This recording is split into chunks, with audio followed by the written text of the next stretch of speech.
All right, let's welcome in now Congressman Byron Donalds to talk more about several of those topics. Congressman, great to see you. It's good to see you guys. How are you?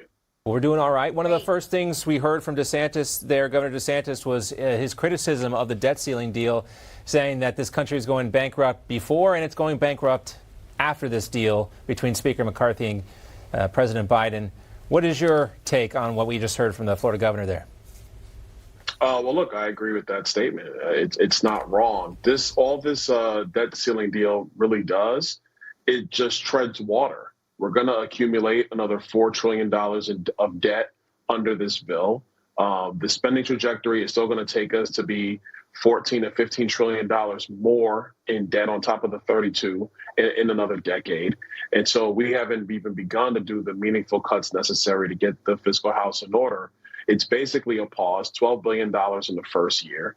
And I'm not trying to speak ill of that, but the reality is that there's significant budgetary work that needs to be done in Washington, D.C., and this bill does not do that. So what goes on now? We know that there is a motion to vacate Congressman Donalds that was part of when, Speaker McCarthy became Speaker, as we watch it all play out here. And Ken Buck says that's something they'll be discussing now. You were, in fact, one of the names, as we all remember, being brought into that while the vote was happening, the 15 rounds there. Do you think we will see a motion to vacate or more of this discussion when it comes to Speaker McCarthy? What is his future hold with this particular aspect? Well, right now, I really don't know. I think that there are members who are talking about it. I mean, if you remember going back in January, what we wanted to do was bring the motion to vacate back. It's something that Nancy Pelosi got rid of to protect Nancy Pelosi, frankly. And so it was important to bring that back to Congress, and we were successful in doing that. But there's still a process around it. I think if you're going to do that, there has to be a large appetite in the Republican conference for that to actually really be able to take hold. I don't really think the appetite is there amongst the entire Republican conference, but members are going to have that conversation, and we'll see where it goes from there. Congressman, we also wanted to get your take on this fall from President Biden yesterday.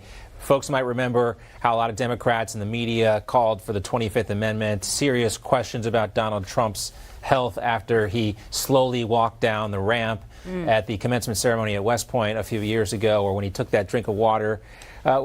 It's, of course, sad to see the President of the United States fall. What is your take on this?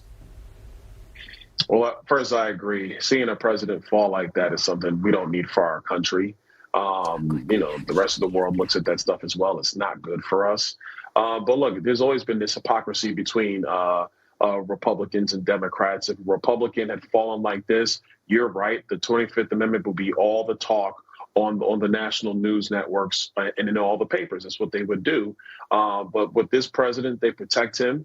They're going to keep him in the basement. They're not going to let him talk to press, and they're all fine with it because at the end of the day, it's about accomplishing their agenda. And they feel that Joe Biden is going to help them accomplish that agenda, and they're going to protect him no matter what, regardless of the reality that every American is seeing. Congressman Byron Donalds, great to see you. Thanks. Anytime.